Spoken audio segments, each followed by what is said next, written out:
En el modelo de mediano plazo del despacho hidrotérmico tenemos la misma secuencia o la misma lógica que veníamos viendo del despacho de largo plazo que lo vimos en el video pasado. De hecho vamos a utilizar el mismo modelo matemático que ya tenemos, pero como se nos empieza a complicar un poco el problema, vamos a intentar solucionarlo de una forma diferente. Ya vimos que el problema de largo plazo se puede solucionar tranquilamente por un método de programación lineal, pues obviamente tiene que ser un método de programación lineal que sea capaz de tomar volúmenes discretos de obviamente de los reservorios y se puede resolver, obviamente. Lo importante es que se puede resolver por medio de un software de esos. Ya cuando nosotros tenemos el caso de mediano plazo, entonces vamos a tener que complicar un poquito más el problema. Entonces aquí en las centrales de a filo de agua se van a restar directamente de la demanda. Obviamente como esas no pueden, usted no puede tener un nivel de control sobre esas turbinas, obviamente lo que ellas generen de una se le va a restar a la demanda y entonces nuestra demanda va a ser mucho menor para el sistema. Entonces, primero que todo, el volumen almacenado puede colocarse en función de la caída líquida de la central por medio de un polinomio. Eso ya se sabía, lo habíamos visto en videos anteriores cuando hablamos de centrales hidroeléctricas. Pero entonces para uno utilizar ese polinomio, obviamente no utilizar un polinomio que haga que sea una función no lineal, vamos a hacer un proceso de simplificación. Entonces el proceso de simplificación puede ser esta, un- que quede una función lineal. El valor de turbinamiento va a ser igual a un valor T sub 0, que va a ser un turbinamiento mínimo, más este tau por este pH, la potencia hidráulica, la potencia que se va a generar. Entonces es muy importante una cosa, si pH es mayor que cero, quiere decir si la potencia generada por la central es mayor que cero, se puede utilizar esta ecuación. Y si pH es igual a cero, entonces si la potencia generada por esa hidráulica es igual a cero, entonces el valor turbinado va a ser igual a cero. Este, este valor se puede utilizar para resolver el problema anterior. De hecho, se ingresa dentro del problema de optimización. Pero entonces, una de las formas es que podemos utilizar, una forma de solución es que podemos utilizar la programación dinámica para resolver ya nuestro problema que veíamos en el video anterior, que ya se está volviendo muy complicado y que ya está teniendo muchas ecuaciones. Entonces, en la programación dinámica, nosotros podemos hacer hasta la inclusión de funciones no lineales. Tranquilamente podríamos incluirlas y en cada etapa podríamos resolver un problema de programación. Puede ser lineal o no lineal para darle solución a una ruta óptima. Entonces, las ecuaciones que más se utilizan para eso es primero, hay que determinar cuánto va a ser el caudal a turbinar. ¿Cómo se determina el caudal a turbinar? Pues primero que todo, tenemos este AT, que serían las afluencias que vamos a tener a la central, menos este volumen en un tiempo determinado T, menos el volumen determinado en el tiempo anterior, sobre este T. Este es el periodo de tiempo. Esto de diferencia de volumen es cuánto nuestra central está aumentando o bueno, está decrementando el caudal. Eso es muy importante. Ya vamos a verlo un poco más claro. Entonces, se puede calcular la potencia de la central hidráulica de la siguiente forma. Si nosotros tenemos que la potencia en un momento determinado, la potencia hidráulica es mayor que la potencia demandada, entonces mire que lo que estamos turbinando nos está generando más potencia que lo que necesitamos. Entonces hay que hacer vertimiento porque nuestra central está a tope, está trabajando a tope y tiene mucha agua. Entonces, si lo que estamos turbinando no ya es más que suficiente para suplir esta demanda, hay que vertir el resto. Entonces, no necesariamente en la programación dinámica, la programación final, lo que usted decida que tiene que hacer nuestra central hidráulica, va a ser obviamente que presente vertimientos. Eso ya depende de la ruta. Yo sé que está quedando un poco enredado, pero ya vamos a aclararlo acá abajo. ¿Por qué?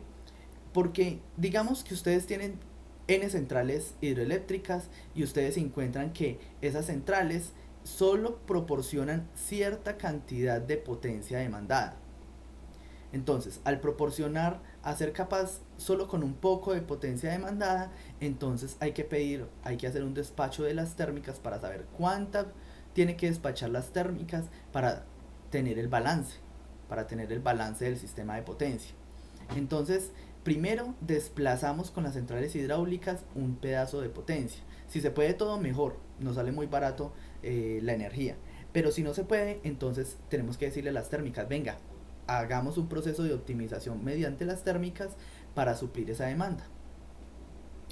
Entonces, miremos cómo sería el despacho hidrotérmico y cómo se dejarían los diferentes escenarios. Imagine que usted tiene varias centrales hidroeléctricas en este punto.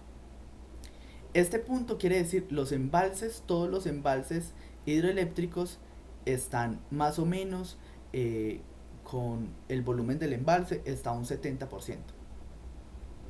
A un 70%. Usted va a empezar ahí con los volúmenes de los embalses en ese valor. Entonces, si usted quiere, puede decidir llenar los embalses al máximo. Dejar que para el siguiente periodo de tiempo, para el siguiente instante de tiempo, que es el instante 2, estamos en nuestro instante 1, para el siguiente instante de tiempo vamos a almacenar agua. Entonces vamos a pasar del 70% y como no generó con las centrales hidroeléctricas, vamos a pasar a este punto donde vamos a tener muy buena afluencia, entonces vamos a llegar a los embalses al 100%. Pero en otro caso, usted dice, no, yo no quiero llevarlo al 100%, sino quiero llevarlo simplemente al 90%, o tal vez no puedo, las afluencias en el momento no son suficientes para llevar nuestro embalse al 100%, entonces solo lo llevamos al 90%. Y ya después dice, no, aquí de pronto llevémoslo al 80%, o no, sigamos en el 70%, mejor dicho, vamos a generar prácticamente acá con lo que llegue de afluencias. O ya después usted dice, no, en estos momentos necesitamos generar, entonces turbíneme el agua que tenemos reservada, turbíneme aunque sea un 10%. Entonces miren que pueden haber muchos escenarios posibles. Yo puedo pasar acá a tantos escenarios como yo quiera. Pero la pregunta es, ¿y cuál de todos estos escenarios es el mejor posible? Dice, pues no lo sabemos. Entonces, esto es lo que hay que hacer. Estas ecuaciones que les mostraba acá. Primero que todo, determinar cuánto van a ser las afluencias y cuánto voy a vertir en el tiempo en el tiempo anterior menos el tiempo actual. Quiere decir, el BDT actual, por ejemplo, en estos momentos, si voy a pasar acá y voy a decir voy a pasar al 100%, entonces sería el 100% de esto, digamos que son 100 metros cúbicos, bueno, eso sería muy poco para una central, pero digámoslo así, aquí 70 metros cúbicos, entonces mi tiempo actual sería 100 metros cúbicos porque es al instante que quiero pasar en estos momentos. Entonces 100 metros cúbicos, 100 metros cúbicos menos estos 70 metros cúbicos que tenía, entonces aquí me va a dar que vamos a tener en un momento determinado 30 metros cúbicos de la resta de estos dos sobre el periodo de tiempo. ¿Cuánto es el periodo de tiempo? Pues no sé, acá de pronto es un día. No sé. Periodo de tiempo, bueno, digamos que es un día, eso hay que pasarlo a segundos, obviamente para que nos quede un caudal en segundos. Digamos que era un segundo. Estamos siendo muy extremistas, pero digamos que era un segundo. Entonces, lo que me está entrando a mí de agua en un momento determinado, digamos que son 10 metros cúbicos. 10 metros cúbicos menos los 30 metros cúbicos por segundo, obviamente una afluencia viene estado como caudal, 10 metros cúbicos por segundo y estos 30 metros cúbicos por segundo, quiere decir, este valor de acá, el caudal, me dice que es igual a menos 20 metros cúbicos por segundo. Por ende, nuestras centrales hidroeléctricas, si quieren pasar a este estado siguiente, a este estado de acá hasta acá, no lo puede hacer. ¿Por qué no puede hacer? Bueno, no es que no lo pueda hacer, sino que si él quiere pasar de este estado a este estado acá, vamos a necesitar 20 metros cúbicos por segundo de más, mejor dicho, las afluencias que van a llegar de un periodo de tiempo al otro no van a ser suficientes para llevar para pasar de acá a acá. No va a ser suficiente. ¿Por qué? Porque nos está diciendo la afluencia que está llegando es 10 metros cúbicos por segundo. Necesitamos llegar a almacenar 30 acá por un periodo de tiempo de un segundo. Entonces, de acá a acá solo puedo almacenar 10 más. Entonces es imposible pasar a este estado. Entonces esto es infactible. No es factible pasar a esa posición. Pero pues si ya pensamos en otros estados puede ser factible. Hasta podemos turbinar una energía determinada. Por ejemplo acá, digamos que esto no era 10 sino que era 40 metros cúbicos por segundo. En 40 metros cúbicos por segundo pues me daría 40 menos 30, me daría acá 10. ¿Sí? 10 metros cúbicos por segundo. Entonces lo que me están diciendo es que yo puedo pasar de este punto a este punto, almacenar el agua que necesito, almacenar los 30 metros cúbicos para pasar y tener el embalse al 100%, y además me sobran 10 metros cúbicos por segundo para turbinarlos y convertirlos en energía. Entonces, ¿cuánta energía puedo generar con esto? Pues entonces, 10 metros cúbicos, si voy a generar 10 metros cúbicos, aquí tendría 10 metros cúbicos por segundo. Aquí esto pues sería la cantidad de turbinamiento, pues aquí digamos 2 metros cúbicos por segundo. Este tabo usted lo van a conocer y acá despejan el pH y van a conocer cuánta energía hidroeléctrica van a poder generar. Y si ya saben cuánto es la demanda para un momento determinado, ya saben cuánto es la potencia hidráulica, miran a ver si esto es igual a cero, si esto es capaz de suplir a esto. Si no, entonces hay que despachar las térmicas. ¿Y cómo se hacen las térmicas? Por medio de la programación lineal que veíamos en videos anteriores, que les recomiendo ir a ver eso. Pero entonces mire que así es mucho más claro cómo pasar de posición a posición mediante programación dinámica. Y al final cuando ustedes hagan todos los recorridos, esto es muy largo obviamente, cuando ustedes llenen todas estas flechitas hasta llegar hasta el punto, a estos puntos finales, ustedes tienen que escoger cuál va a ser su ruta óptima.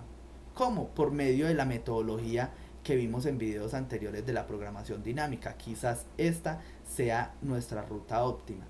Y esa ruta óptima que nosotros tenemos tal vez no presente vertimientos, o tal vez sí, o tal vez presente una que otra cosa pues que sea medio rara, pero esta sería la ruta óptima, bueno, obviamente porque nosotros lo hicimos por programación dinámica. Pero entonces, antes de terminar, quiero que ustedes vean una cosa.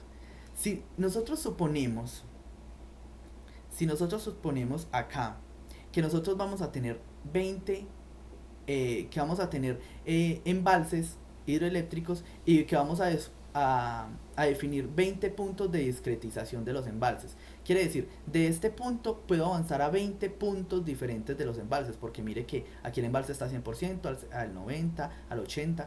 Yo voy a escoger 20 puntos de los embalses. Entonces, si paso de acá a acá, tengo 20 cálculos que tengo que hacer. Eso hace un crecimiento exponencial. ¿Por qué? Mire que si yo supongo que tengo un embalse, entonces serían 400 caminos a estudiar por etapa. Eso es muy importante. Si tengo dos embalses y hago esa discretización de los 20 puntos, sería 20 a la 4, serían 160.000 caminos por estudiar por etapa.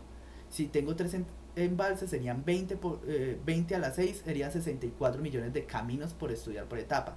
4 embalses serían 25 billones de caminos, 5 embalses, 10 trillones de caminos, y 40 embalses sería 20 a la 80, sería 1 por 10 a la 104 caminos por estudiar por etapa. Mire que un computador no es capaz de resolver un problema de estos tan complejo. Esto es extremadamente complejo. Entonces hay que tenerlo muy en cuenta. Lo que se intenta hacer, la relajación de los problemas, es algo muy importante en el despacho hidrotérmico para poder solucionarlo. Lastimosamente, solo se puede hacer mediante aproximaciones porque una metodología exacta no hay. Y pues obviamente es muy complejo computacionalmente. Entonces hay que mirar, hay que estudiar estos temas muy bien. Pero lo importante es que ustedes hayan entendido la lógica de esto. Espero que esté muy bien, nos vemos en un siguiente video. Hasta luego.